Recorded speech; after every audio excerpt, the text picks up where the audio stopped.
I'm Erica Lukes, host of UFO Classified. For me, life isn't simply black and white. Life is full of many unknowns.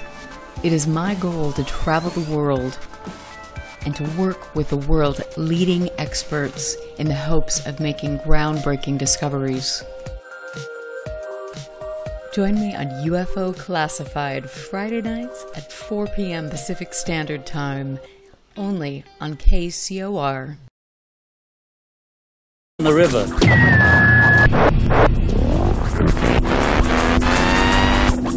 UFO Classified. UFO Classified. No more plausible deniability. Fact, fiction, or the truth. You decide. And now, the new voice of the high desert, the hostess of UFO Classified, Erica Lukes.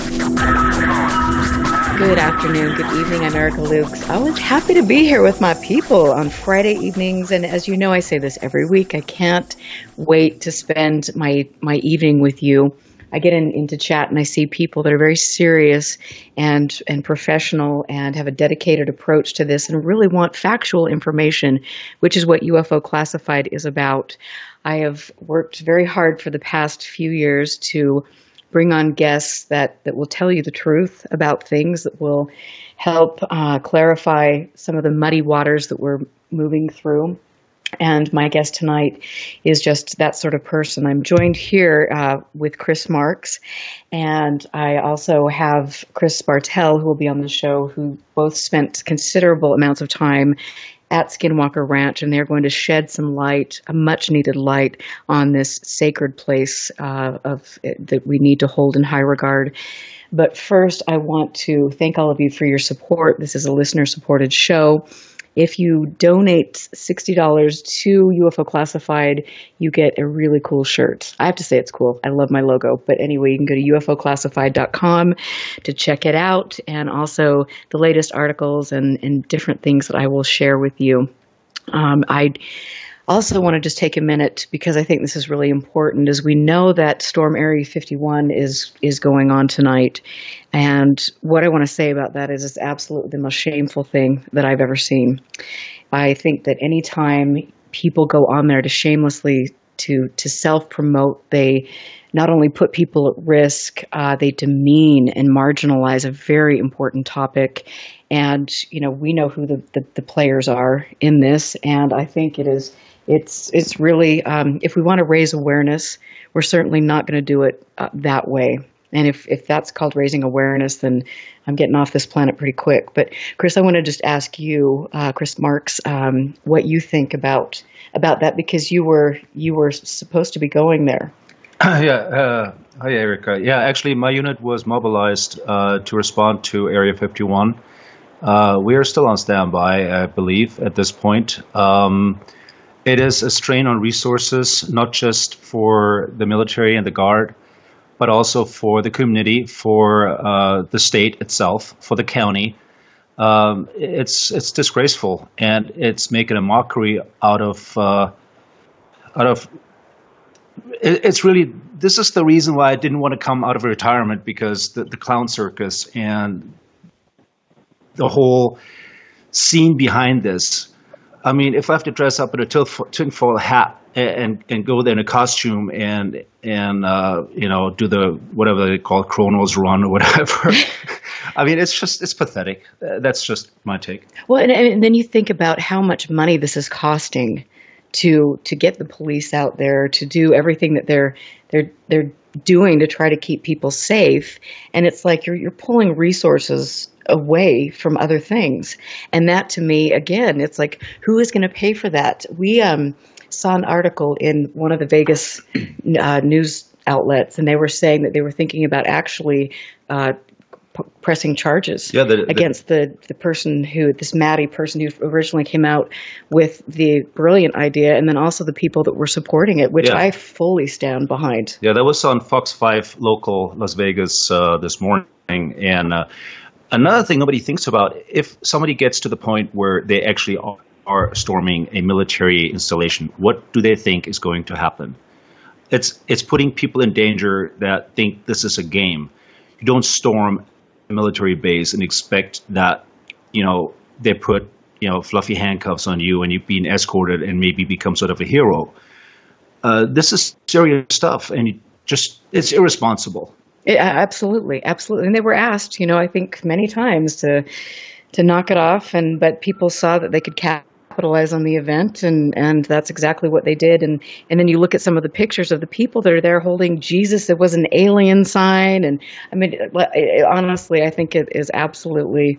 I will say this for the last time: it is shameful, and the people involved, I think we should all take a look at. So that's all I'm going to say, because they continually seem to be involved in that type of behavior. But anyway, on a good note, I am here tonight, and this is a really, really special night because you and your friend that you spent a lot of time with at Skinwalker Ranch is on the show tonight, coming forward.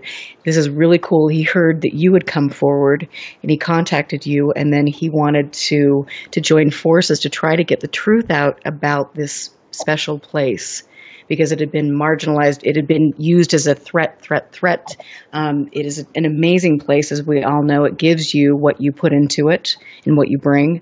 And so give us a little background on your relationship. So Chris came from the Air Force. He was an Air Force cop, security forces. He was also an instructor and was cadre and taught at the Air Force. He's also an amazing graphic design artist. You can check his stuff out at CB Designs or CB Vision Designs on Yahoo. Amazing stuff. Worked tirelessly for veterans organizations and really, really pushed the well-being of veterans to the point of no pay, just something in his heart. Chris and I worked the ranch for several years together. We were partners up there. We're a team, and we had a lot of amazing experiences together. And when I had him up there with me, it was awesome because we could bounce things off one another. And if we experienced something or we saw something, we would be able to talk about it, and we always try to look at it from a real perspective, not catching the ranch fever, not seeing things that are not there. Right. And Chris was an awesome person to work with and to be partners with, because he's just a very intelligent, very down to earth, very also very gifted person, has a really strong antenna for this stuff, and he impressed me. I mean, it was awesome. Working with him at the ranch was probably the best time for me on the ranch. That's wonderful. And Chris, I want to say thank you for coming forward. This means a lot to all of us, and it's important, as we've all talked about prior to the show, to really show the true side of this area. So welcome to the show. Thank you. Hey, thank you very much. I appreciate it. And Chris, thanks again for everything that you've been doing. And that's what I saw on the podcast, and I was like, you know what? The truth needs to be spread more of a positive spin, because we've all been fed this whole negative thing for years. And I just really enjoy my time up there with Chris. So thank you for having me on the show. I appreciate the time. Absolutely. And so I have to get a little background on how you first got involved with Bigelow and what the interview process entailed. Right. And I was in the Air Force, like Chris said, for 10 years. I'm stationed at Nellis Air Force Base in Las Vegas, Nevada. And then when I got out of the Air Force, I got a job at the Nevada test site, which is up in Mercury, Nevada, which is right next to Area 51. And I worked there for several years and got my Q clearance. And then from there, my wife, she was also in the Air Force. She ended up getting orders to Maelstrom Air Force Base in Great Falls, Montana. So we moved to Great Falls, and some things didn't work out, and she got pregnant with our first child. And I asked her, what do you want to do? And she said, I would like to get out of the Air Force, and I don't want to have a baby when I'm always deployed. She was a cop also in the Air Force, and being cops in the Air Force, you're gone all the time. So I'm like, well, financially, things didn't work out in our favor out there for jobs. This was back in 2009, so the recession was kind of hitting Montana late. And I was like, well, I'm going to roll the dice back to Vegas. That's where all my contacts are at. I started making phone calls, and initially I had planned to go back to the Nevada test site because I had just left there, and they were on a hiring freeze. And then out of the blue, I get a message from a friend of mine who I was in the Air Force with that asked if I still had a clearance, and I said yes. And he's like, well, I'm part of this company, Bigelow Aerospace, out here in Las Vegas. I got this project called Bass I'm running with. Are you interested? And I was like, yes. So I came back to Vegas and stepped right in basically and jumped right in, and it was great. It was a great experience. And so when they interviewed you, because Chris had mentioned in some of our previous interviews that the interview eventually kind of turned to asking questions about whether he had had any unusual experiences, paranormal experiences. Did that happen to you at all? Yes. Yeah, they asked me, Colin Keller, I had an interview with him, and he asked me about if I had any experiences. And ironically enough, I did. Before coming into the Air Force, I'm from a small town in Kansas, and I was exposed to a house that's out here. It's called the Poorhouse, but it had a lot of paranormal activity at, and we would go out there. This was back in 97, 96, when before the big paranormal buzz really took mainstream. We were just a bunch of kids dabbling in it. We had no idea what we were getting ourselves into. And so I had that experience. And also back in 2008, I actually was honored to do an investigation at the Goldfield Hotel in Nevada with Virginia Ridgway, who was a caretaker at the time. Me and two other individuals just went up there and made contact with her, and she let us go inside the Goldfield Hotel and do, walk around, take photographs and stuff. And that was a pretty interesting experience as well. So I had a little bit of an idea of the paranormal side. And, I worked at the Nevada test site where, Area 51, all that stuff's at. So I kind of had a background for it anyways. And really, I didn't even know what the ranch or what Bigelow Aerospace was or what their agenda was. But I kind of figured maybe this was the end of the rabbit hole, so to speak. Right. And right. So that's how, yeah. So, yeah. And so how much information were you given about the ranch before you went in? Oh, very, very, very little. And there was like very little information about the ranch. And I had bought the book, Hunt for Skinwalker Ranch, probably about a month after I got hired, but I didn't read it until a couple months after I worked up there because I didn't want to have any pre-notions going up there of like Chris says, ranch fever. I wanted to experience the ranch open and with honesty, with an open heart, and see what the buzz was about, And honestly, the first week I was up there, I really thought I was just back at a normal ranch in Kansas where I grew up at. I was not impressed at all. It wasn't really until the second week when Chris came up where I kind of clicked with somebody who was on the same wavelength and frequency as me, and we were able to like really kind of dive into the environment out there. And I really enjoyed my time up there with him. I had a good time. And so were there any points in time when you actually felt threatened? I wouldn't say like I'm being attacked, like threatened. I would say there was times where I was scared, obviously when you're up there by yourself working, after the second week, you kind of get cabin fever and your mind starts playing tricks. And now you're walking to the west side at night, pitch black on the Skinwalker. Right. The whole scenario, looking back at it now, it seems crazy when you say it out loud, but it kind of was crazy. You're really putting yourself out there to the unknown of what can happen to you. And so, yeah, you would get a little, I'd be lying if I said I wasn't scared sometimes, right. But never did I think probably after the first year, I felt like more it was my home. I really felt like to this day, it was like a second to me. And so, I mean, but I know that people have talked about being on specific places on the ranch where they just, their hair stood up, where they got this feeling, do not go here, or heard voices, stop. Yeah. And did that ever happen to you? Yeah, I think on the west side of the property, I've always kind of felt an uneasiness around there. and that's really about it. Maybe Homestead 2 area sometimes. It always seems like in the fall, if the vibration changed out there or the frequency dropped or something, and I always felt kind of, maybe it's just the seasons changing or whatever, but I always felt a little uneasy on the west side. That's pretty much anywhere, and then that's really where else. Wow, that's interesting. Yeah. And so with all of this, you go out there, you meet Chris. What were when did you start experiencing unusual things? I think it was actually our first week up at the ranch together is when we had like the very first, like, what are we dealing with out there? Because at the time, neither him or I had any idea of what direction to go to.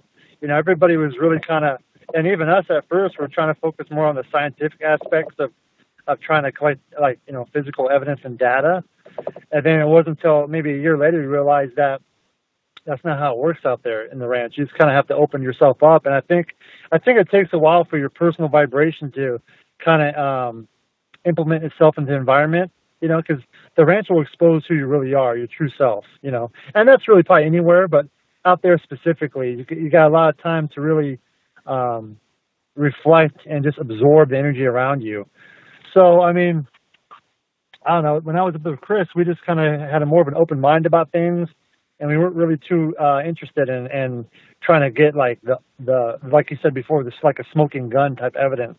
After a while, it's like you just gotta live your life out there. And then eventually, I did notice when things would happen, it always happened when you least expect it. And I think the reason because things happen when you least expect it, your body gives off a different type of energy, like a chakra energy.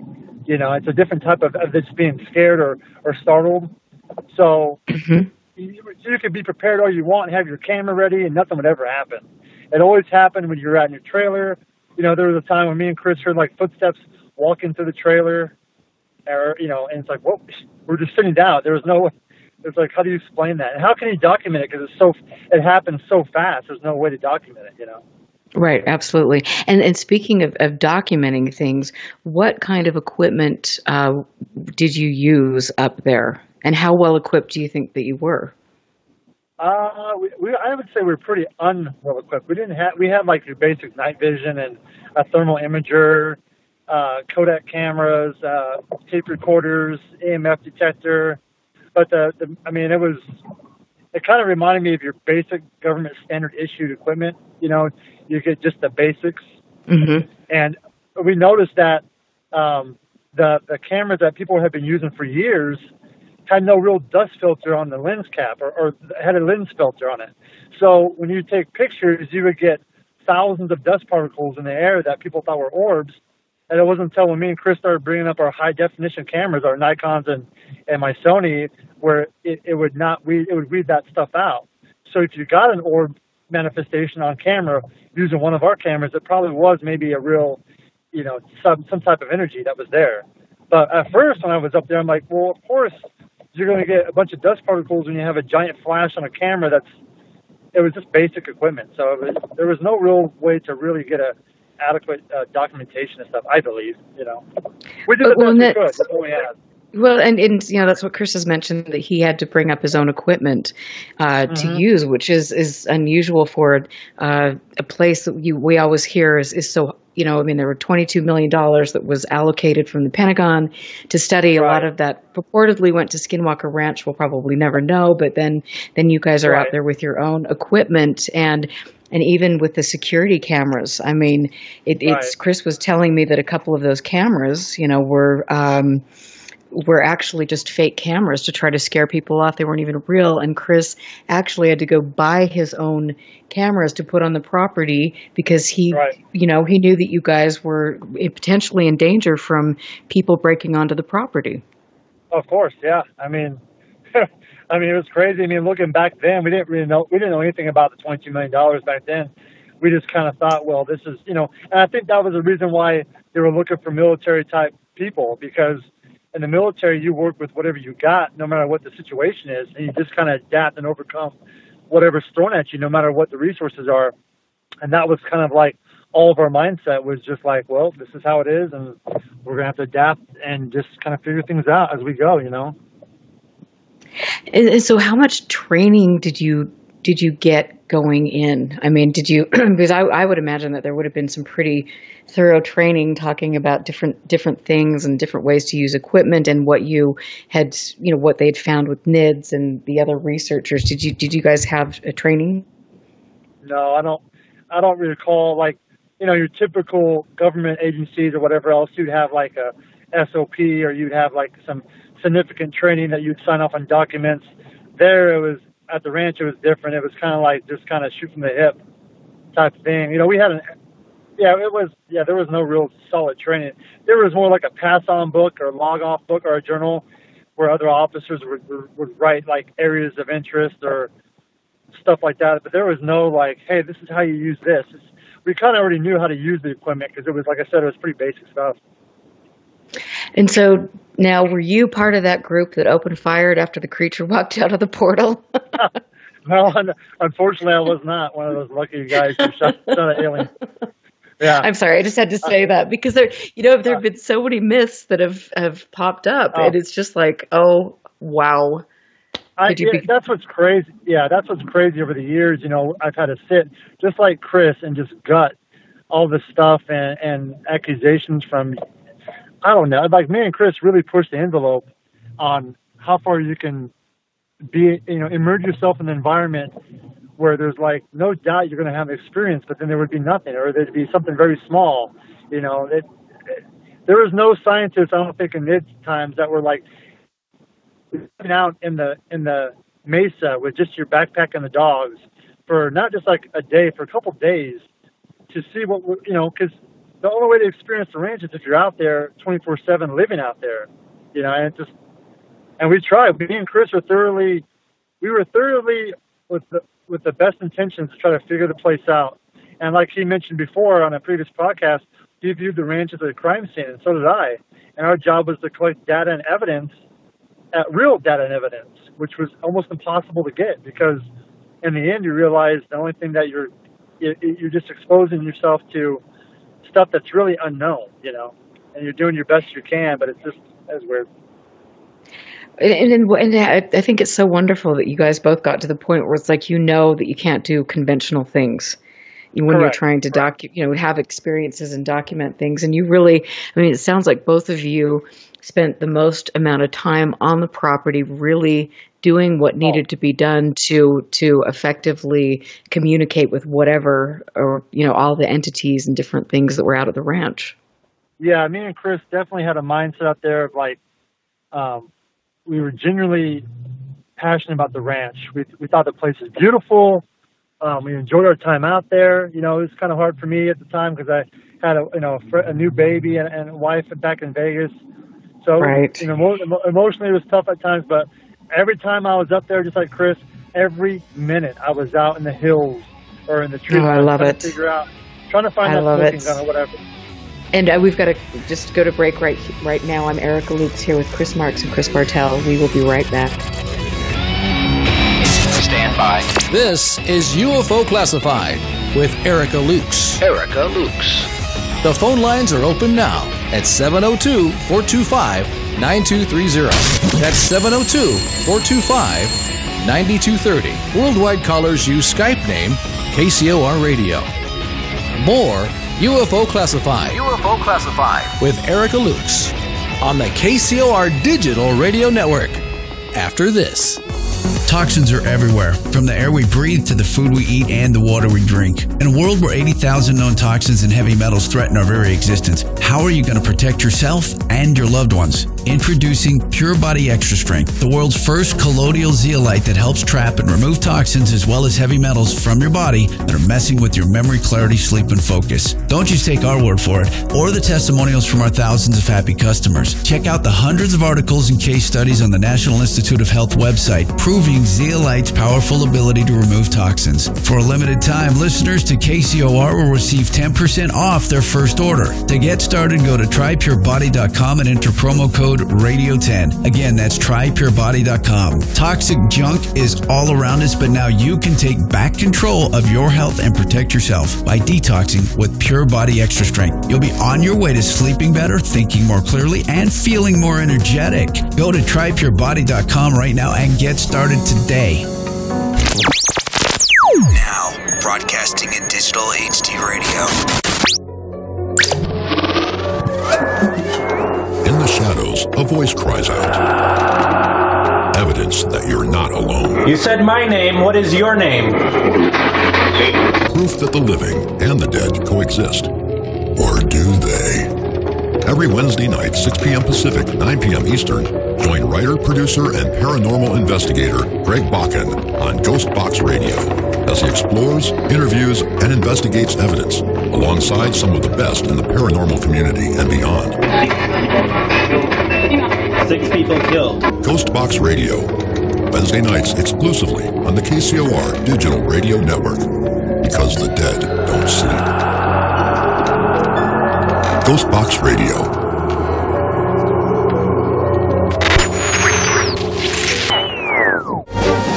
Based on the concept that Plato simply called the Great Year, where evidence points to our world civilization being far older than we've been taught. The Emissary, Book 1 by Tamra Veach and Rennie DeFazio, embraces this concept while blending elements of fantasy, reincarnation, action-adventure, and ancient secrets all together, along with our real-world history, to create an epic tale that will leave you asking the question, is this real?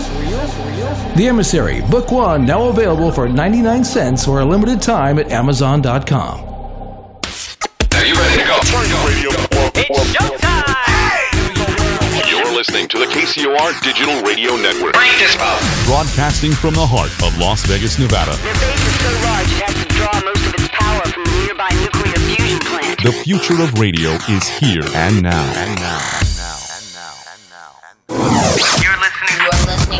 You're listening to UFO Classified with Erica Lukes, where the truth isn't hidden beneath the black lines of a Sharpie. That's the craziest thing I've ever heard.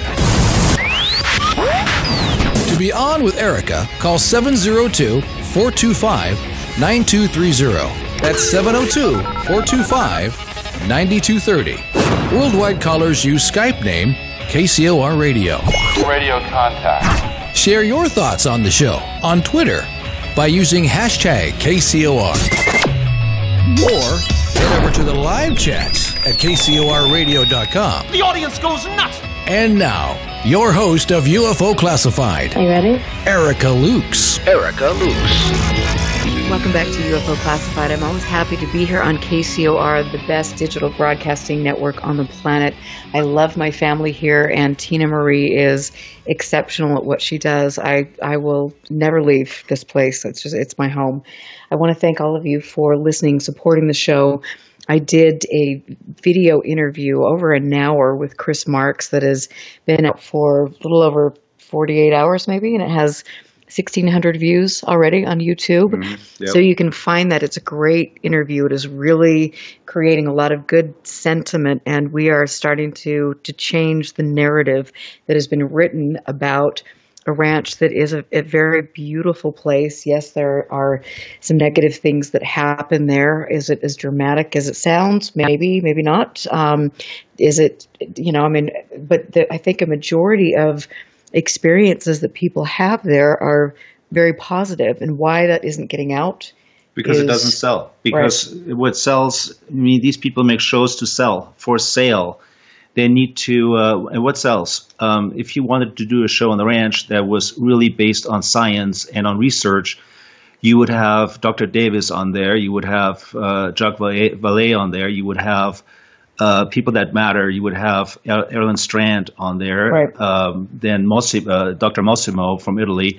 You would have people on there that actually are researchers, that are scientists, but instead that doesn't sell. So in order to produce a series over, a year or whatnot, or a documentary, you have to sell something in order to tie an audience to turn in and to spend their time behind the screen, to be on edge, to see what happens next.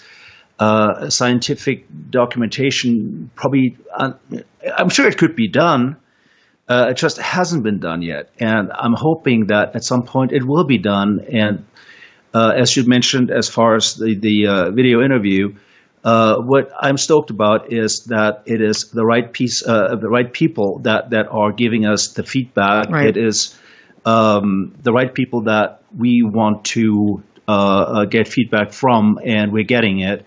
And the wonderful people in the community that are not part of the tinfoil hat group, but people that are actually interested in the subject. And people that actually have a brain. And actually want to know. And it's not about something in the water or underground bases, the black limousines, which I've said so many times they were enterprise rent-a-cars. Just nobody wanted to know that. You know, remember that, Chris? We pick up a Rancho. I mean, and then all these rumors came up with, oh my God, the black limousines. Yeah, because they had cruise control. We could store our gear. Yeah, there would be times I would just be like, come on. Unless these comments. I remember this one time there was a video that leaked on YouTube. It said, caught first, men in black on the ranch. And there was a picture, it was a video of me walking with the dog to the west gate in broad daylight. I'm wearing all black because that's what we wore, you know, that was our uniform. And the comments were like, oh my God, it's Bigfoot and all this other stuff. And I'm at home going, oh my God, it's me. It's just me walking to the west side with the dog. And then there was on the video, it showed the dogs running, and somebody put on the comments, oh, those are drones. I'm like, oh my goodness, we've lost our mind. We have dog drones. Do you remember the bad part though, Chris, was when these rumors came out that we were hybrids and that we were immortal? Oh, remember that? That's when it got scary. Yeah, that's when it got real scary, because then we had, you know, intel that there was possible people that wanted to come out and shoot one of us to see if we would die or not. And it was like, what? That's when the whole tempo kind of changed a little bit. Like, okay, now we got to worry about this on top of everything else. Let's just talk about the crazy thing of that you have one person to safeguard almost 1,000 acres of ranch by yourself, no backup, no cell phone, no radio, nothing. And then you got to throw that on top of it. Now there's some people that want to come out and shoot you on purpose because you think you're a hybrid. Yeah, it was kind of, thankfully none of us got hurt. We're very lucky none of us got seriously hurt out there. Yep. Well, and I think the thing that's, you know, it is concerning still is there are people that, you know, have purchased property nearby, and there are people that are going out there and really promoting all of this. This is a demonic portal to hell, and all of these things. And it's like, this is so, again, it's just, it's incomprehensible that this kind of garbage is put out there. It's crazy. It's just like, you know, I don't even know. It's just people invest themselves into ideas, and then when the truth isn't presented into whatever format they've been programmed to believe, they lose their mind and they automatically think that you're lying, even though you've spent the time there the longest. But automatically, it's just, oh, you're wrong because this is what I believe in. So I don't know. I've heard a lot of bad things about, you know, some people doing that type of stuff, and I just shake my head. Because the ranch is like, whatever energy you bring up there is what you're going to receive. So if you're a negative person and bad person, the ranch will expose you. If you're a positive, and that's really probably anywhere in life, really. And it's just magnified up there. If you're a positive person, positive things. Of course, negative things are going to happen in your life, but what you do with them is what separates you from other individuals, you know. And so did you notice that there were other people that came on the ranch when you and Chris were there that maybe had kind of a kind of just like, this is, you know, nonsense, this is garbage, had that kind of energy about them, or really cocky, arrogant energy that actually had that kind of experience where that energy kind of came back at them? Oh yeah, I think everybody who's been to the ranch has been had some type of encounter with maybe energy following them home or something like in that matter, you know. And I think everybody who worked up there has. And the ones who say they haven't, I think they're lying, because I think some people, you know, I mean, so for some people, that were on the team, their job, they've never been exposed to this type of environment. So to them, it was probably not the norm, So I did meet some people that were like arrogant and cocky, and then things would happen, and they'd like, what? Like, yeah, this is, you gotta kind of, I used to say this all the time, starve the ego, feed the soul. And out there, it's just like, you can't have an ego out there like you're the top dog. You're not on the top of the food chain. Not like food chain, like someone's going to attack you, but you can't have an ego about stuff. You got to just be open and fluid about things. And that's how my attitude was every time. And so because you had mentioned to me when we first talked, you had mentioned a little bit about your background and that you were exposed to meditation and different types of things. And so you were very grounded, and you kind of you incorporated that into your time at the ranch. Yeah, I think that to my mother. My mother was, she's Cherokee Indian, not full-blooded, but she's got some Cherokee blood in her. But she raised me Buddhist to believe everything is energy-based, energy, frequency, and vibration. And she actually raised me with a quote that I live to this day, which is show up, pay attention, tell the truth, and accept the outcome. So when I went to the ranch, I showed up, I paid attention, I told the truth, and I accepted whatever was presented with the facts. And I think that was a big success for understanding the property out there and understanding how the place is. And also on top of that, my grandfather was really big into Native American artifacts and stuff out here in Kansas. And growing up, I didn't really put that into application until I got to the ranch, when we started finding arrowheads and stuff like that in the Eastern Valley, where me and Chris would spend a lot of time at meditating or camping and stuff like that. I felt pretty at peace on the eastern side versus the west side, and we found artifacts out there so that's basically hard evidence of what we've been looking for, But it was completely ignored by our powers that be that were in charge of our detail. They didn't want it. They ignored the fact that the truth could be right there in front of our face the whole time, that this is sacred ground, and there's evidence all over this place that proves it, that there was once a huge Native American presence on that property. And I really believe that land should be sacred, and it shouldn't be trespassed or disrespected. When I was up there like Chris, I came as more of a protected role of protecting the ranch and respecting the ranch and respecting the locals that live there. And that was just something I always did when I was up there. Well, and that's beautiful. And talk a little bit more about what you two discovered in the Eastern Valley. We did find, I have found several arrowheads throughout the years, a grindstone, and I would document the stuff with GPS locations and pictures, and then match them up online to Google searches to make sure I was looking at was the right thing. Me and Chris found this giant, it looked like a rock, or Indian head. It was this big boulder, and it looked like a legitimate, like a sculpture of an Indian head looking sideways. And we found a big flat rock out there. There was just some very unique rocks out there in the Eastern Valley. And you can kind of sit back and you kind of put your mind at it, go back in time and imagine what this place might have been looked at if there was a lot of tribal or Indians who lived on that property, And the evidence is right there in everybody's face. There's rocks. I mean, right now we can probably go out there and we could probably find stuff that backs up what me and Chris are saying, that this is native land that's probably sacred land, and should be respected. Yep. And, also, do you remember the story? We were out at night. It was, I think, our first rotation together. And we're coming in late. It was dark. And I thought, I was like absolutely positive that there was this miniature horse in this rock. And you said, no, it's not. And then I was like, yes, it is. You said, no, it's not. So we went back out, and you were right, it wasn't. And that was a beautiful thing when we worked. We actually, because it's so easy to get sidetracked into seeing something that your brain wants you to see, but it's not real. And we did a wonderful job where if I started going off in the deep end someplace, you pulled me right back and said, dude, let's just go out and look at it again. And remember, it was pitch black.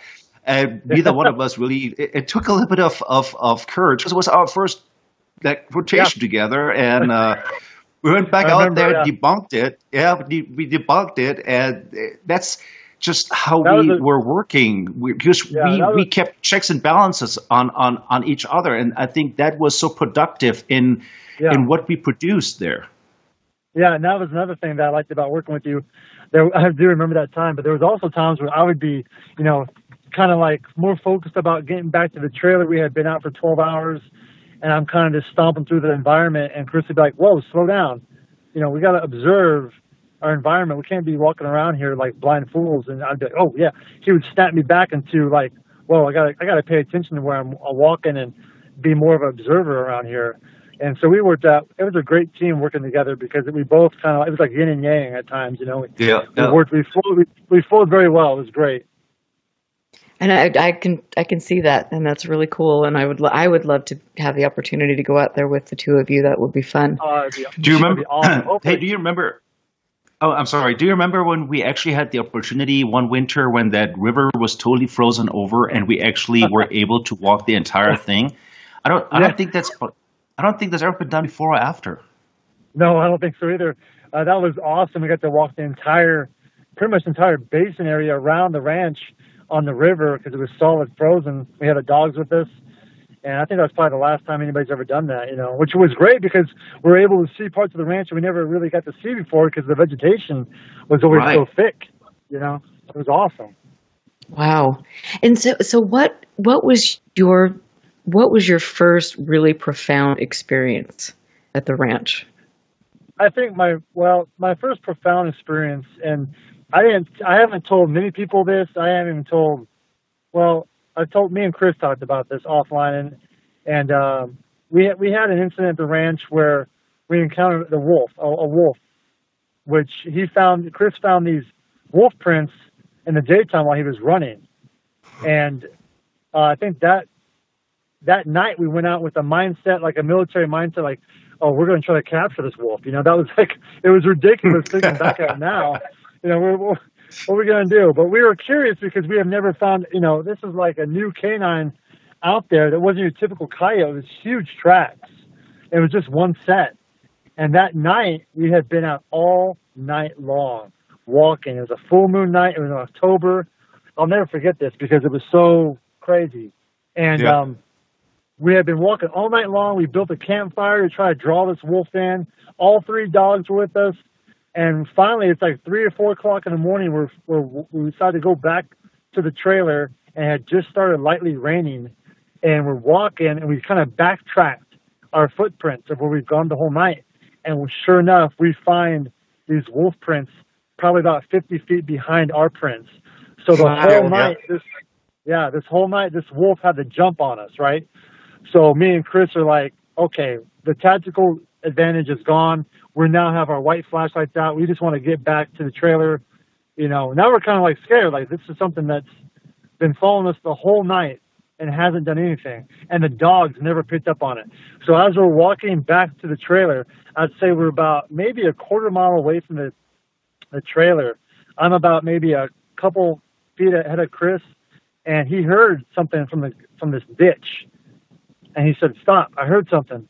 And I turn around, and when I did, it's so crazy. The moon was full, and the clouds went over the moon, and it felt like the entire area, the vibration and energy just dropped low.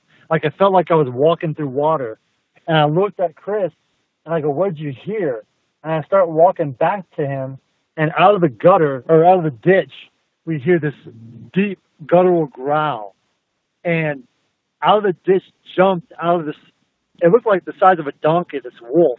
It was black out, but it was a black wolf, and it jumped and landed on the road and started traveling west. Instinctively, me and Chris chased after this thing like morons. And the dogs too. The dogs are running too, and this thing, I swear to you, I blinked and it just disappeared in front of us. Like almost it walked through a wall and just disappeared, and its tracks stopped and everything. Yeah. It was the craziest, that was the first time we were up there together, and me and Chris were like, we got back to the trailer, started making phone calls, and we're like, we just had this thing happen. We have no idea what we're dealing with here. And the advice were like, just be careful, stay inside. And I remember we slept in the front room in the living room with all the lights on, but dogs were in this chicken coop. I think I got pictures of that night. I got pictures of that night. The dogs in the chicken coop, and because I remember we tried our best to document the situation, but we were still, kind of like it didn't feel like this thing was threatening to us. It was just curious. You know? It could have, Chris. It could have jumped us all night long. And you remember how far that thing jumped? It was like, remember, there must have been, I don't even know how many feet that were, but it cleared the canal. And it landed way down at the other end of the ditch. And it could have, if it wanted to, it could have done to us whatever it fancied, and it didn't. It just followed us. It just followed us. Yeah, and then after that, I was kind of like, holy cow, this is what I get myself into out here, And then things like that were kind of, for the next 6 years, nothing at that level for me. I mean, not for me, but didn't really happen like crazy. We would hear, like I said, disembodied footsteps in the trailer. One time me and Chris heard drums, like powwow drums on the west side that lasted only about 6-7 seconds, but it was right there with us. It was so weird, but there was, once again, no way to document it. And then, other weird little things that would happen. But to me personally, that was pretty much the big factor for me. And then I did have something follow me back home. I forgot. This was probably after my third or fourth tour up there. My wife at the time, we had just had a newborn baby, and she flat out just said it. And my wife is not really big into the paranormal stuff. She's a realist. She's just realist, She's like, she flat out says, "Do you think things follow you back from the ranch?" And I said, I don't think so. And at the time, I really didn't know, I was still pretty new to this whole thing. And I thought to myself, I kind of felt like in my stomach, like, yeah, I think maybe things do. So that night, I said, maybe, I'm trying to be logical here. So I'm thinking maybe she's kind of suffering from postpartum depression, because she kind of, she just seemed very uneasy, not herself. So I was like, go out and have fun, go have a spa day. I'll stay here with my son, with the kid, and you go out. So she leaves, and she's gone for probably about 40 minutes. I'm sitting in the living room of our little apartment we had at the time, and my son, he's sleeping, dead asleep, right in front of me. He's about maybe a month old, 2 months old, and out of the corner of my eye, I see a billowing black smoke. It looks like a ball, like maybe the size of a small basketball or something. And it's not making any sense in my brain. Like, I don't, like when you see something like that, you're like, what am I seeing here? And as soon as I made physical eye contact with the ball, the ball shot across the room, and in the hallway, I see a shadow figure of a man standing there. And my son, who was dead asleep, woke up in a terror scream. Like, he felt the energy there too. So I got up and I confronted the energy, like right there. I was like, you don't belong here. Go back to the ranch, blah, blah, blah. And thankfully, I had brought back some sage earlier that week that I just thought was kind of cool to have. And, like I said, my mom's Native American, so she kind of guide me on things, and she'd always say, bring back some sage with you. And so after that incident, I kind of smudged the house as best I could. And then once that happened, I kind of realized, okay, there is things that are happening on the ranch where they're following you back, but maybe it's because we're invading on their territory, on this energy's territory, and it's their way to show them, like, look, I'm going to invade your territory now. So as long as you show respect, because I never felt threatened by it, I just felt scared. I've never seen something like that before in my life, And I did a whole report on that incident and everything, because it was a pretty big deal. To me it was, and to my wife, who saw it too, but she wasn't there, but she had been seeing this thing. She flat out said that she saw like somebody standing in the hallway, and I'm like, what? I'm thinking there's somebody in my house. And then after that happened, I never had anything like that happen again after that one incident. So, 6 years later, nothing like that ever happened, And I was just recently back up to the ranch a month ago, and I came back, no problems, I think once I had an understanding about the property and the environment, maybe my energy and frequency kind of vibes in with it. I don't know. But I haven't had any problems since. Well, it's interesting. Deal. Chris and I, we went up there. We were outside the ranch a few miles, but we had a very interesting experience up there as well. And definitely something has followed us home. or we've had some very curious things happen. But again, it's nothing threatening, and it seems to be, from what I understand after talking to Dr. Eric Davis, kind of the typical thing for what happens after you come back from that area. It's happened to a lot of people that I know there are, without mentioning names, but people we worked with at aerospace later on that had deployed up there that also made comments about it. Even a lot of guys. Even RTB had mentioned it at some point, that was, and you remember this one person that actually tried to file for PTSD because of that. Names not mentioned. Names not mentioned, but I remember that, and I remember shaking my head like, "Oh my God, you gotta be kidding me!" And it was really self-induced PTSD. This individual brought this upon himself. And he just worked himself up. And then you got to understand, though, looking back at it now, it does sound crazy. Hey, we're going to put you on this ranch by yourself that's been known to have paranormal activity, and have a nice day. Bye. Yeah. And by the way, you will not have a radio. You will not have cell phone reception. Is this like some sort of... Even if you fall, totally innocently, if you slip and fall on the mesa somewhere up there, you will not, where are they going to find you? You just if you get knocked out, you're done. I mean, there were so many crevices and places that were treacherous, and if you got injured up there, you pretty much, you on your own. I remember one time I sliced my inner thigh on some barbed wire, going across some barbed wire, and I sliced it deep. And it's like 3:00 in the morning, and I could feel my leg getting warm. I looked down, and this blood everywhere. I'm like, oh, great. I'm about 3 miles away from the ranch. I just got sliced with rusted barbed wire. I'll be dead by tomorrow. Wonderful. So I finally get home and clean myself off and perform sulfate buddy care you learn in the military. And then thankfully I was okay, but I'm thinking to myself, what am I doing? What am I doing to myself? We've got to take a break. I'm loving this show. I'm here with Chris Marx and Chris Bartel. We're talking about Skinwalker Ranch. We're going to take our break, and we will be back.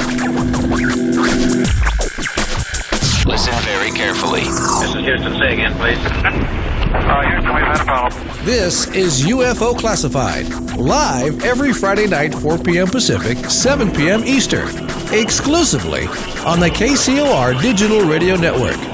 The truth is out there, just waiting to be discovered. And now, if you will, accompany me on a journey to the future. For more information on the host of UFO Classified, Erica Lukes, upcoming guests, as well as links to the past shows, visit her website at ufoclassified.com. UFO Classified. UFO Classified. This is KCOR Las Vegas, home of the Digital Radio Network, broadcasting from a shack just south of Area 51. Wait, that doesn't exist. This is the KCOR Digital Radio Network. Now for the news.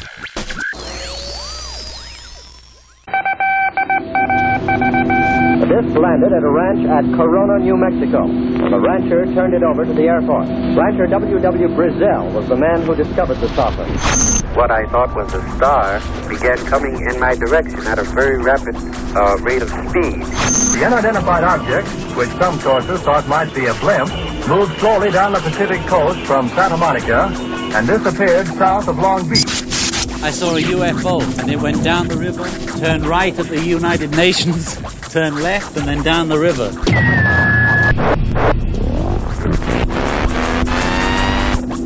UFO Classified. UFO Classified.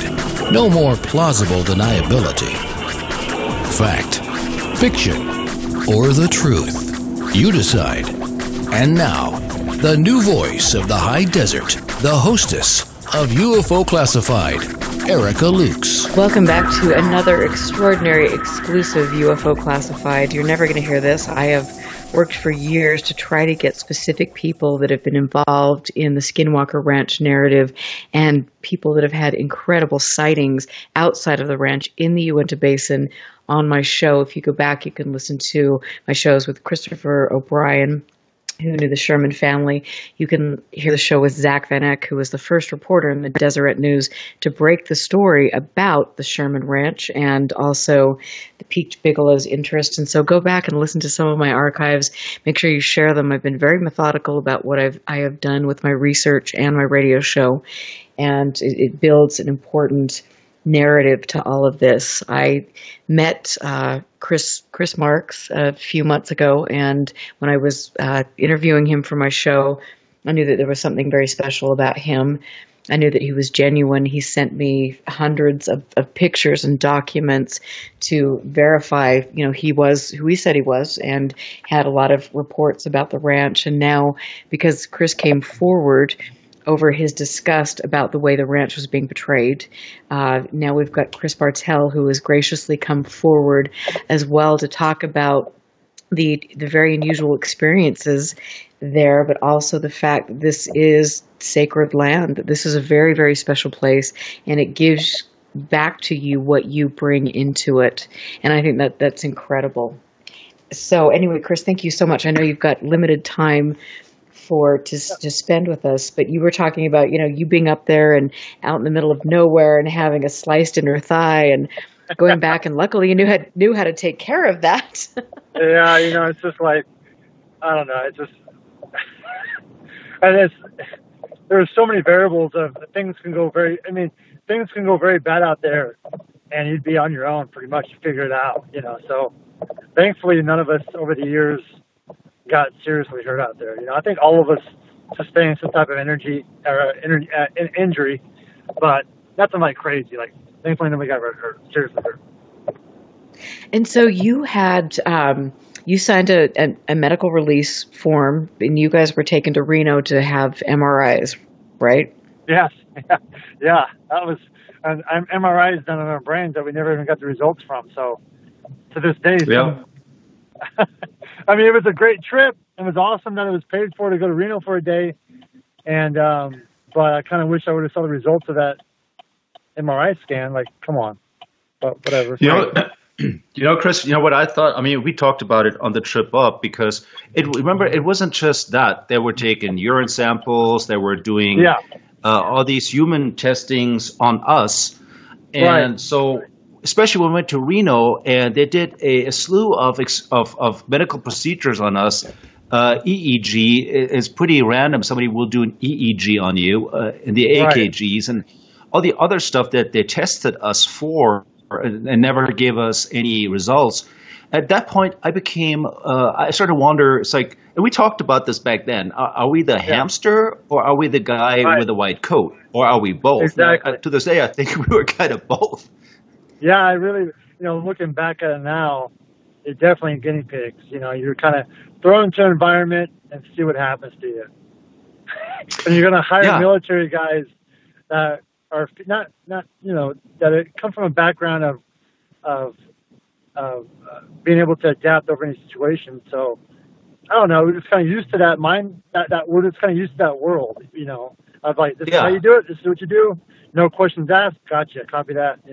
Exactly. Mission. We'll comply. We'll finish mission. Yeah. And we did. Yeah, exactly. But looking back now that we didn't know about the funding that was now that's reported. There were $22 million allocated to the research. I mean, probably not only the ranch, but the ranch certainly was a part of that. I mean, if you read Harry Reid's interviews and all that, they mention, I mean, it is about the ranch. And if you go back and, wondering now, what also kind of leads me to believe that we were sort of the guinea pigs is, why didn't we see more scientists up there? Why didn't we see equipment up there? I know I've seen the dozens of high quality, high end cannons.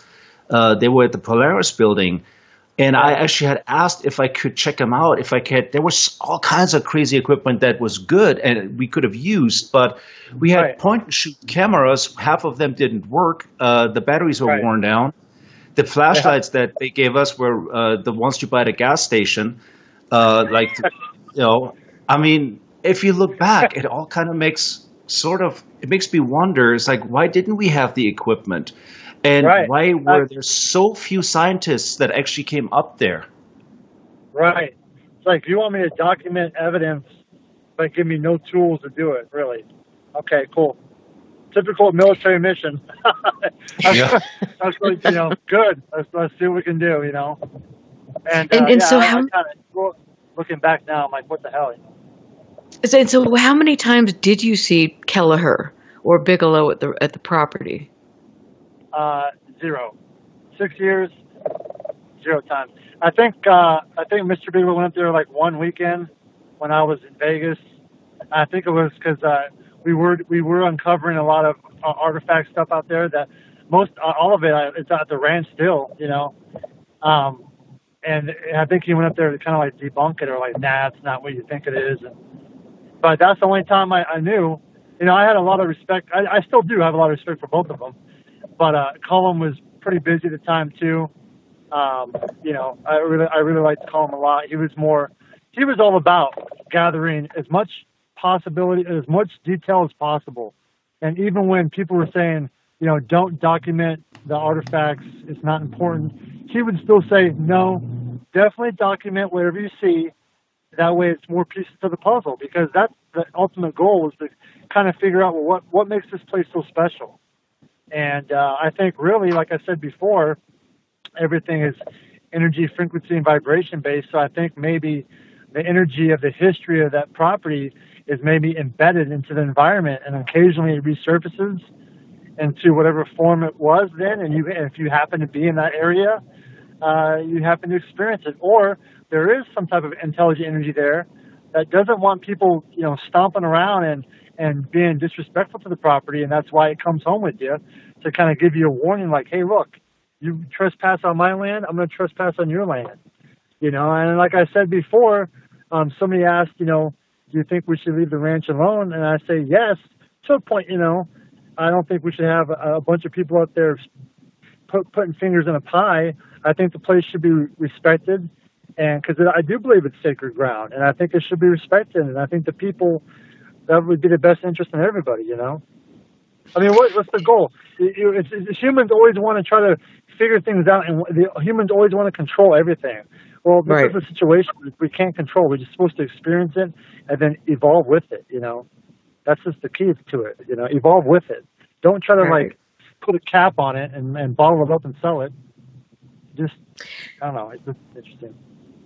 Yeah, no, absolutely, and I agree, and I think that yeah, you're right. It is a sacred place, and yeah, but so what? I mean, when you look back at all of your experiences, I mean, do you feel how do you feel like right now, this moment, about everything you experienced at the ranch?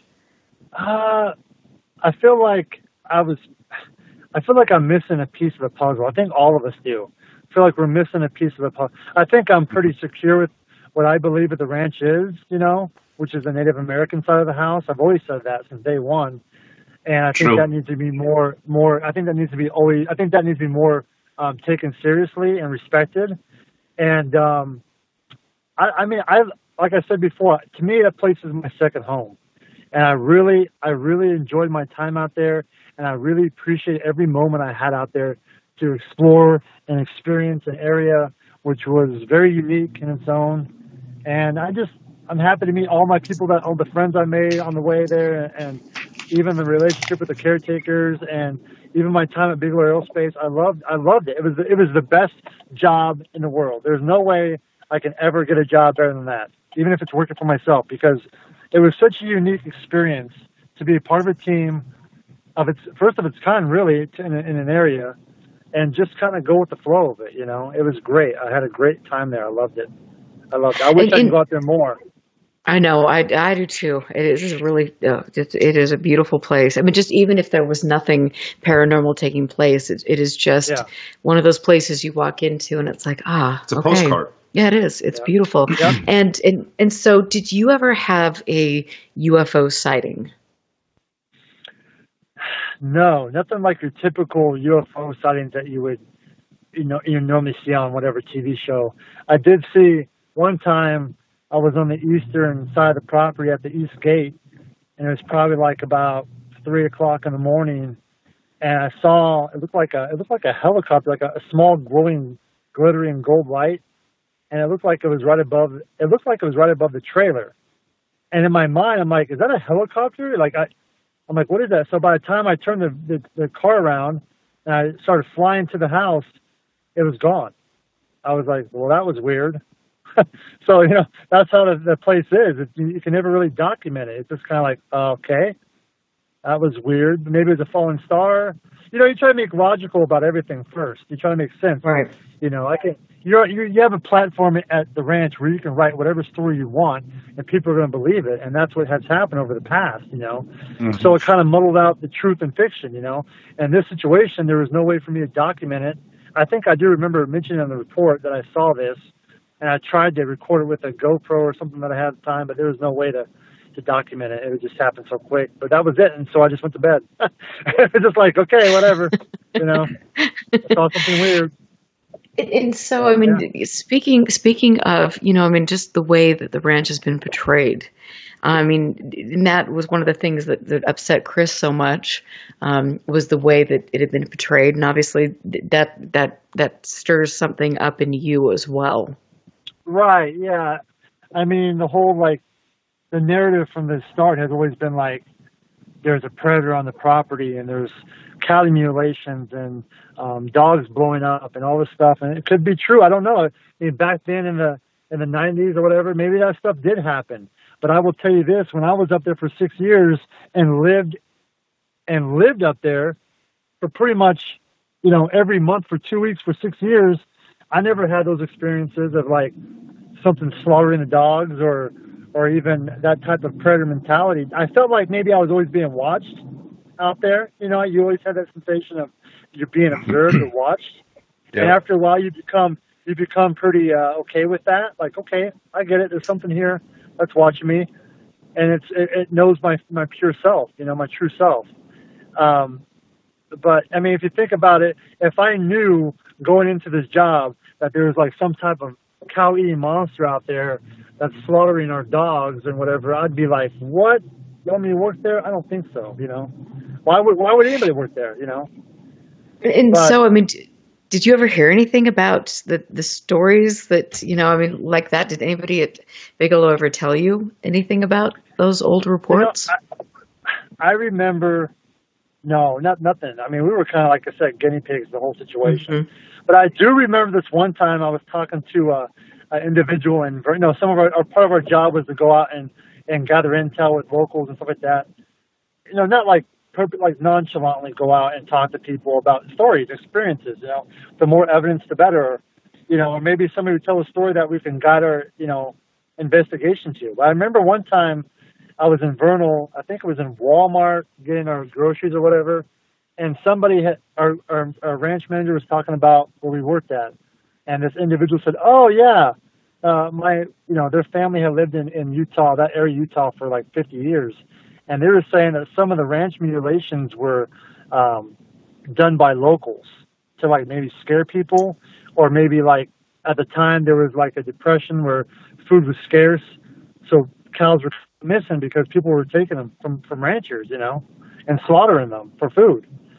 And I kind of thought to myself, well, realistically, that kind of makes sense, I just couldn't really imagine some type of UFO aircraft landing and then taking scalpels and chopping up cow parts and then just leaving for what purpose? I don't understand what that would. I grew up in Kansas in the cattle industry pretty much, on a farm where we raised American quarter horses and stuff like that. So it seemed kind of weird to me, the whole cow mutilation situation. Could it happen? Maybe. But not when I was up there, and we had cows up there occasionally, for observation purposes, and not one of them ever got slaughtered. They got attacked by coyotes and stuff, but nothing crazy. And we had a guard one time shoot at the cows because he was scared to death of being trampled by him, but he was born and raised in California and LA, so he didn't know any better. And I'm like, what are you doing, man? You're gonna get a fight. Remember that? Yeah, I do. Yes, I do. I actually forgot about that story. Thank you for bringing back memories. But it also in my 6 years up there, the same, because I was asked by somebody in the audience, so what about UFOs? And I said there were two maybe sightings, but they were too quick and they were so just random that I would not want to put my name to say yes. I mean, could it have been? Right. Yes, could have been, but I don't want to go out and start making come up with like my own opinion and come to conclusions. And so because I know our time is running up out with you, and Chris Marx will be on the next segment, but you've got to go. But do you think that how serious do you think the threat level is to humanity as a result of what's going on at Skinwalker? I don't think there is that much of a threat. I think that if people want to go out there and scare themselves and create a threat, it can be done. You're in a platform, an area that looks spooky and fits every type of narrative of every horror movie possible. I think there's a lot of problems, and we saw this too, even ourselves when we first get to the property. What I noticed about the property, coming from a country background or a small town environment where I was born and raised in the country, I noticed a lot of people that were from the city that would come out there and be terrified of the property because it's the first time they've ever lived in that environment, of normal country dynamics of like a raccoon eating trash. They would think it's a ghost, and I'd be like, no, it's just a raccoon. But that would happen. That would happen a lot. Yeah. Yes, it would. People would be like, oh, and like the ranch fever, people would freak out. Week number 2, even me, on the second week, I'm by myself, I've walked the mesa 12, 14 hours a day. I'm starting to second guess myself. I'm starting to kind of lose my mind a little bit, But I don't think there's a threat to humanity. I think the ranch holds a lot of mystery that we don't really know all about it. And I think it's going to be an ongoing investigation probably forever. Who knows? And do you think that there are there other places? I mean, because from my research, there are a lot of other places like that on the planet. Yeah. Certain individuals can go into that place and it's a perfect storm and they'll have experiences. Right. And so, for me, it's again, I had an experience at Skinwalker Ranch right on the periphery that was, I could tell that this whatever this was, there was almost like a security for the ranch came in and like analyzed every square inch of me and knew exactly what I was. And I have no doubt that doesn't happen at the ranch. Absolutely. Yeah, I think there's other unique places like that all over the world probably, and I think it's just people who are aware to that environment can experience it. And just because somebody doesn't believe something doesn't mean it's not true. You can be like, I don't believe in this.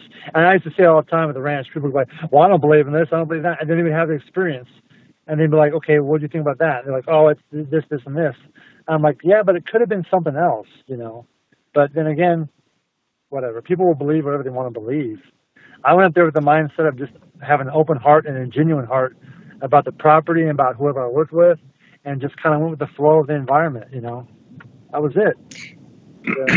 And I think that's important. And I know that's what Chris did. I know that's when I've been up in that area. That's what I've done. Or when I've gone to any other place around the world to do this, it's you have to do that. What I noticed after coming out on the first show, the people that have never actually been there, the people that have just been following other people and third party and fourth party stories are the ones that are most dug in, and they will.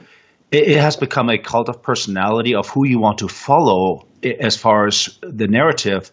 But when you actually pull out and put forth the actual, no, this is actually two dudes that worked it, and maybe some of your narrative needs to be rethought, you come across a lot of resistance because you are trashing their narrative that they have grown to believe and been led to believe by people that themselves have never been there. Right, exactly. I've noticed that too.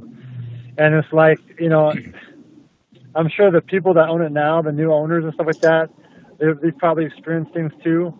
But eventually your vibration, your frequency, and your energy kind of blends into the environment and everything kind of just makes sense.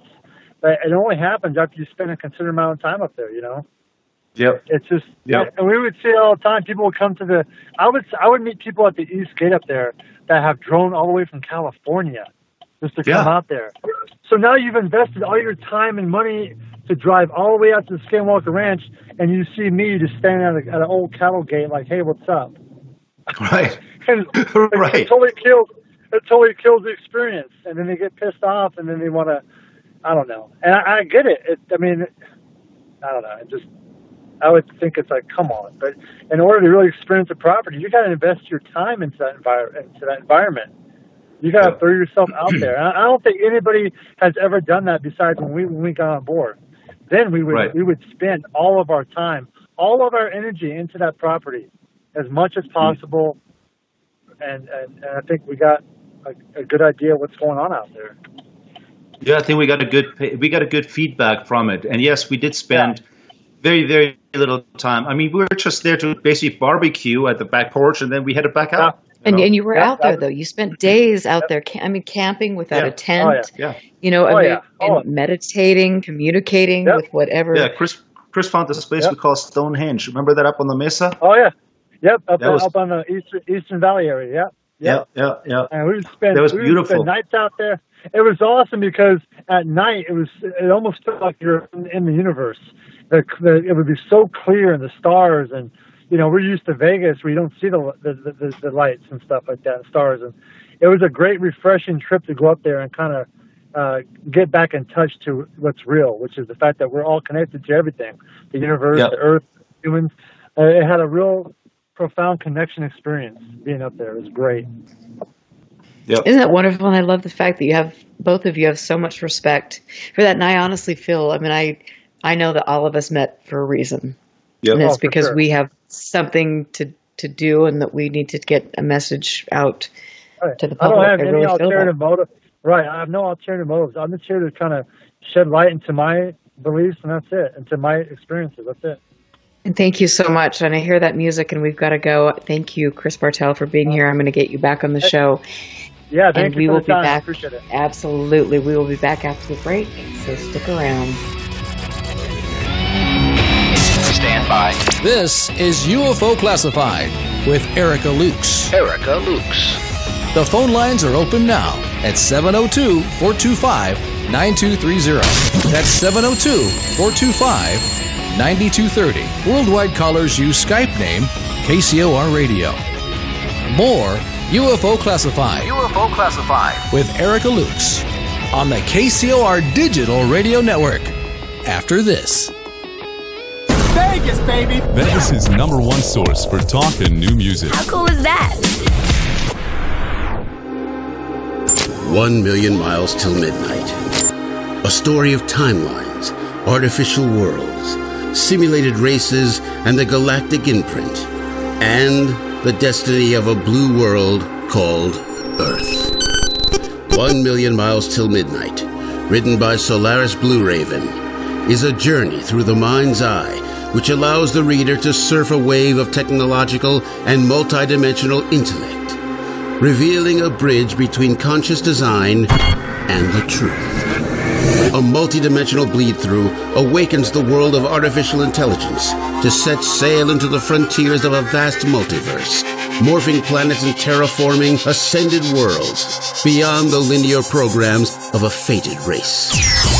1 million miles till midnight will awaken, inspire, prepare, and enlighten one to the many multidimensional states of consciousness and worlds we reside in. With every cell and atom, we are this truth and multiverse. 1 million miles till midnight.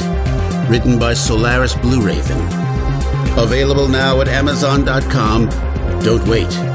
Get your copy today.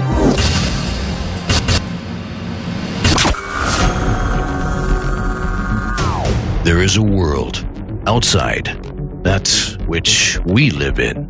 A realm where fact and fiction collide. The Paradigm Matrix. Hosted by Willie Miranda. Every Friday night at 6 p.m. Pacific, 9 p.m. Eastern. The Matrix is everywhere. It is all around us. Even now in this very room. The 1-hour show that will surely leave you hanging on the edge of the rabbit hole. The Paradigm Matrix explores a universe of topics from UFOs, cryptozoology, conspiracies, as well as all things paranormal. Enter a world of the twisted and deformed. Friday night, 6 p.m. Pacific, 9 p.m. Eastern. The Paradigm Matrix. Exclusively on the KCOR Digital Radio Network, where fact and fiction collide. Alien Deceptions, a suspenseful sci-fi romance thriller by Tina Marie, featuring the tantalizing Erica Jones and the mysterious Russell Hamilton. An out-of-this-world book of fiction based on years of document facts and files the government does not want you to know about. At least, not yet. Alien Deceptions by Tina Marie. Available now at Amazon.com or get a signed copy at TinaMarieEntertainment.com. Get your copy now. 1, 2, 3, 4! To the KCOR Digital Radio Network. I love the way it sounds. Love the music. I listen all day. The future of radio is here and now.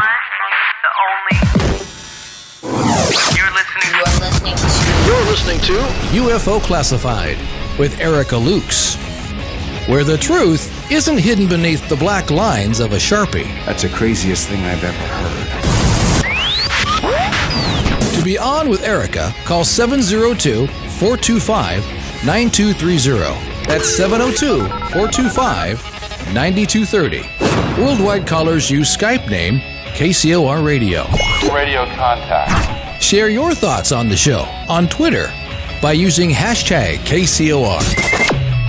Or head over to the live chats at KCORradio.com. The audience goes nuts. And now, your host of UFO Classified. Are you ready? Erica Lukes. Erica Lukes. Welcome back to the last segment of UFO Classified. I'm Erica Lukes. Again, always happy to be here with my friends and people that actually have a brain and want to find good information out. And it is very, very tricky in a land full of clowns and circus sideshows to find accurate information. And as we know, especially in American ufology, it is filled with people who just either have very fragile egos and need to get stroked, and were probably complete nerds in high school, to be all honest, and are very excited that they're popular now and have a stage. So, you got that aspect. Then you've got the aspect of people that are actually they've victimized this subject because they find people that have had genuine experiences that are gullible. People that are looking for information, and these people come in and prey on individuals, and they make money, and they distort things, and they promote things that take people to the edge of a top secret testing facility where you could get your life taken away from you, and promote really dangerous narratives. And I think that this is, as you have heard through my expose on Skinwalker Ranch, that there is something real. There is something genuine. It deserves respect. It deserves funding. It deserves study. And we're not getting that. And so I encourage all of my listeners, if you want to find good information out, please don't go to specific UFO conferences. Please make sure that if somebody is promoting themselves to have all of these credentials, that you actually do a background check on them and make sure you listen to what they're saying, because a lot of times they're going to be very telling in what they're saying. If they're giving you third-party information, then they haven't lived it, they haven't done it, they have no experience, and they're trying to capitalize on other people's experiences. We deserve better than that, and that is what I'm trying to do and trying to promote. I absolutely, that if you listen to my show, my heart is in the right place. Chris Marx, his heart is in the right place. Chris Bartel, we care about what is taking place. We care about the community in the Uinta Basin who has been kind of victimized and manipulated and frightened. And I think that is pretty despicable behavior. Well, on top of that, there are more of us of the ranch crew that is. I'm in communication with a few of them that hopefully will decide to come forward. So you're going to have, this is what blows my mind, you're going to have a bass crew that we worked this place. We were there. We were the hybrids that people wanted to shoot at. We were the people in the black limousines. We were whatever attributes they gave shooting us. At the guy. And we went there. Out of the portal, there's going to be the crews coming back out as far as like the Bass crew that was actually up there, and we are just fed up. We're done listening to false narratives, and it blows my mind that even after this is probably your fifth show on this subject, that they're still pushing the wrong narrative. They're still pushing because it's an obsolete it's an obsolete narrative. Storm Area 51. I mean, you've got this cult. It's obsolete. At this point, it is obsolete. The narrative of the man-eater and all of that is obsolete. It's done. Stop making promotions and movies about things that are not real. I know they sell. Actually, they didn't sell that much because it kind of tanked. But the whole thing is, it's done. I mean, there's people coming out talking about this, not just myself, but the crew is coming back. And so we were Bass for a considerable amount of time. We've lived there. And how can you still come out and spread a narrative of from the plague, the cancer causing, and the underground bases, and the UFOs that land and abduct cattle, and it's just to the point of it becomes redundant, and it blows my mind that the same narrative has been pushed for the last, it's going on 30 years, right? Pushed and pushed and pushed and resold and retold and refurbished, and we're adding more as technology grows. We're adding more editing, but essentially it is the same story. And I said that earlier, what I would like to see, what I would love to see, is bring some people on that were actually, because we were all investigators, or we were out there. Bring some of the scientists that worked it, like Dr. Davis. Bring some people, whoever talks about Junior Hicks anymore. Right. A person that is a huge part in this narrative, but was never comfortable to them because he wouldn't conform.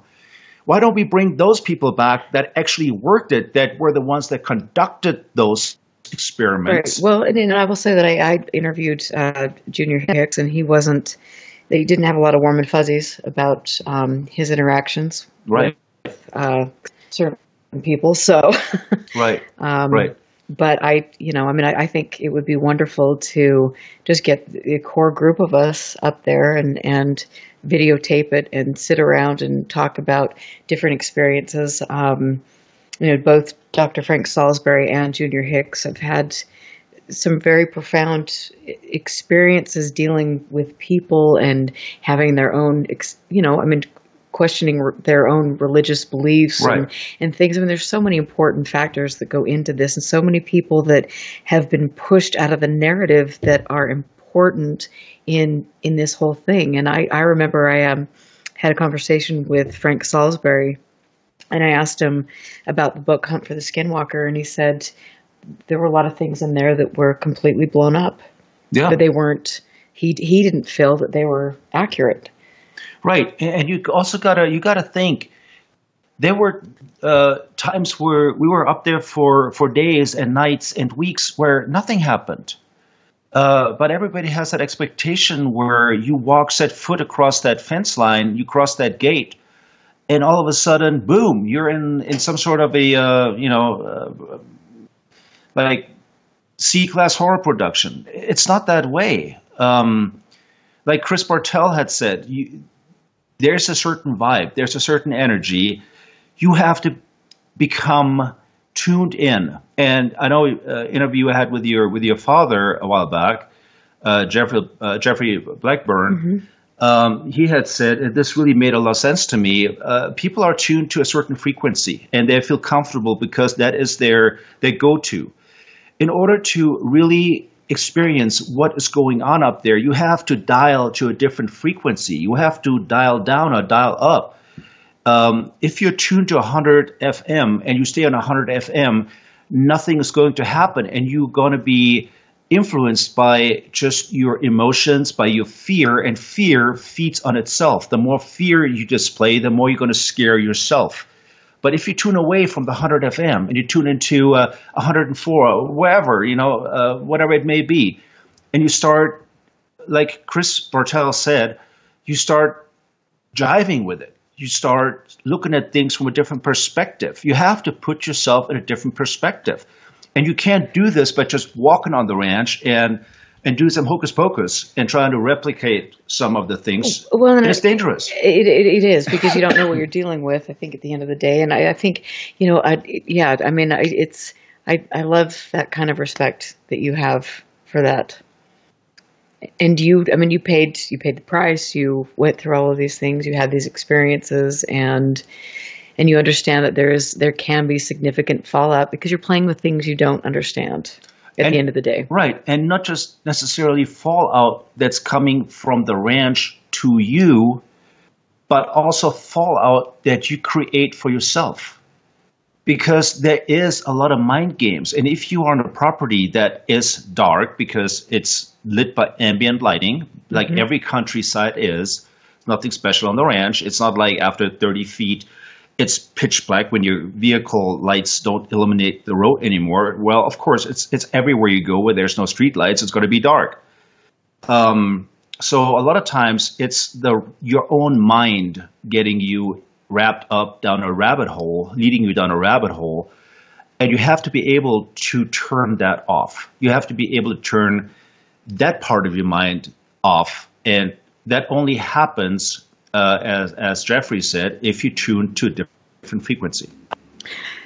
Absolutely, and I think too, for me, after having had the experience that I had on the periphery of the ranch, you come back and you start thinking, replaying these tapes in your head of all of these, the threat, and it's evil, and it's demonic, and you hear all these stories that have been repeated and repeated and repeated, and then you take that in. Right. And so, I've had to really pull myself back and say, wait a minute, I know what I experienced, and this is not, I'm not going to let some of these idiots and this threat narrative influence me and what I experienced. And I think that's the one danger of Skinwalker Ranch, is the fact there's so many false narratives that have been put out there. That's what influences people and their experiences. Right, and it's not just Skinwalker Ranch. We're seeing it at Storm 51, where people are following a narrative that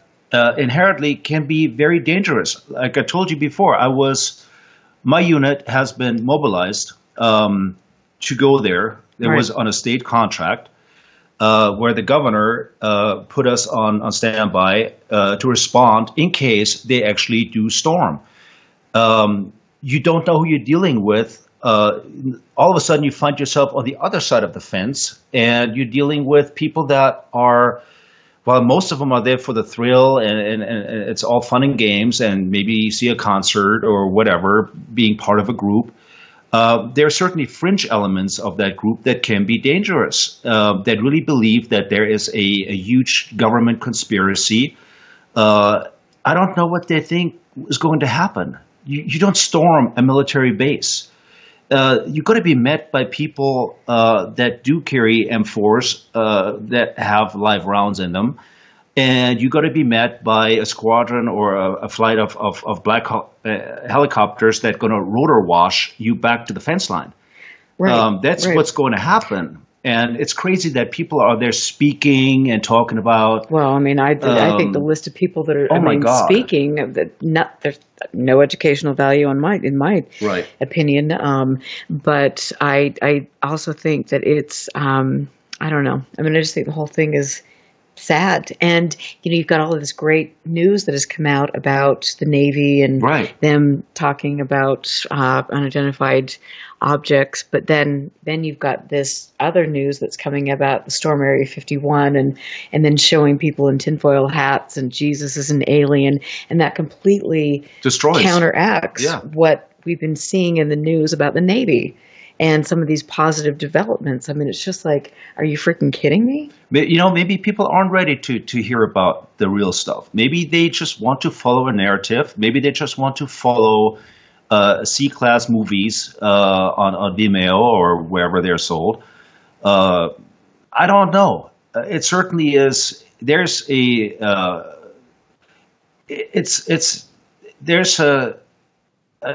ongoing line of dumbing down a certain part of people, and a lot of them, we've met so many people that are genuinely interested in this. People in MUFON that reached out to us that are genuinely interested in, hey, what's really happening? Right. Can we talk? And we take the time out to talk to them and explain to them, not that, I think I know, I don't know about this stuff. I just have a conversation and I tell them what I've experienced. I pride myself being a witness, certainly not jumping to conclusions and giving them some sort of even opinion. I'm very careful when I offer opinion because it's just my opinion. Right. And you've never said that, it's like, I think the one thing about MUFON, I'm going to throw this in there, is like they're assuming that everything's extraterrestrial or not, or a hoax. Or, and so we have to be really careful about the narrative, and about, I don't know, I guess, turning to the UFO community for answers, because we've got a lot of people in there with some pretty messed up viewpoints, and that's unfortunate. Even with that, somebody define to me what extraterrestrial actually is. What is that? I mean, is it the little gray dude with the slanted eyes that comes out of a sausage, saucer-shaped or tic-tac-shaped UFO? Sausage. Or could it be bacteria? Could it be elements? Could it be things that are already here, that are already with us, that are already in existence? Exactly what is extraterrestrial? I mean, if a rock, think about this. Right. A meteor falls onto the Earth. It actually is extraterrestrial, right? So why do we always associate that with like 4'5" little dudes that are strapped to a gurney somewhere at 51? I think that there's so many things, when you look back historically, that have been inserted into the narrative to, kind of steer people away from the truth, and, to corrupt people's minds, and to honestly take power away from people who've had genuine experiences that could be very empowered by that experience. And it's the control system. It truly is. Yeah. And what's funny? It appears that we are controlling ourselves. This community, and I've never been part of this type of community. I've never been part of any community. This is not how I roll. I believe in real things, things that are I experience. I have a hard time following others' ideology. It's not my bag. And I see that within this UFO community that I've been now exposed to, there are fractions within, and they're battling each other. It's like, my truck's bigger than your truck, and I have heard this from this, and everybody has a source. Everybody has their secret whatever resources that they quote from. But when you start digging deeper, there's nothing. It's really a cult of personality where we hype and control ourselves, and people that are taken to this fraction or the other fraction has nothing more to do with who they find charismatic, who they want to believe, who they want to follow. Not an ounce of this is based on actual research. And the ones that do this, actual research, like Erland Strand in Sweden, in Norway, nobody's heard of him. And this guy's doing the actual... Because you're too busy looking at Rendlesham for the 20 millionth time, or and not to take anything away from that, but I mean, it's there. We rest our hat in America on a lot of specific cases. The one case that can prove things. Well, it's not the one case. It is all of the data. It is all of the experiences. It is, there's so much more to this, and that's where I think we fall pretty flat in, here, or at MUFON. It's like we're looking for the Holy Grail, and we're never going to get the Holy Grail. No. It's just so much has become business and conspiracy theory that we just don't look at what's real. We don't look at. I bet you $1 million that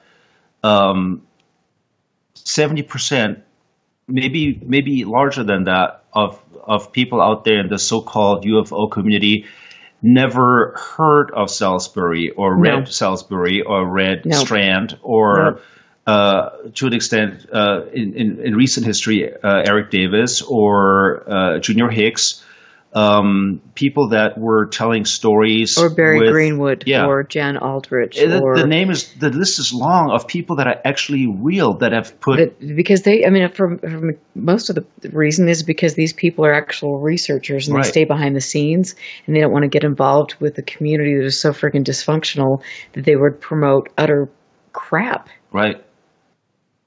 And that's too bad. And like I said, I think we deserve more than this. I think that I know that my listeners for the show are intelligent people that want to know the truth and understand that there's got to be a better way to all of this. And I've said this on many different shows, but we're at a really critical time right now where we're seeing a lot of different factions trying to go in and sweep up data and get the data from certain researchers over here in a kind of a hidden place.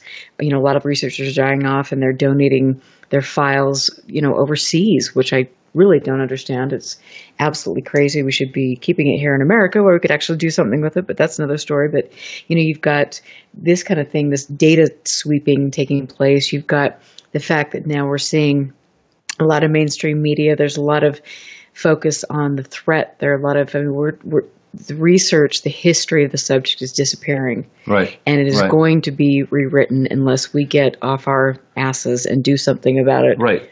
And what's really funny is, first of all, I want to say that before I actually dive into that, is from the comments and the feedback and having seen some of the social media that you do, your audience is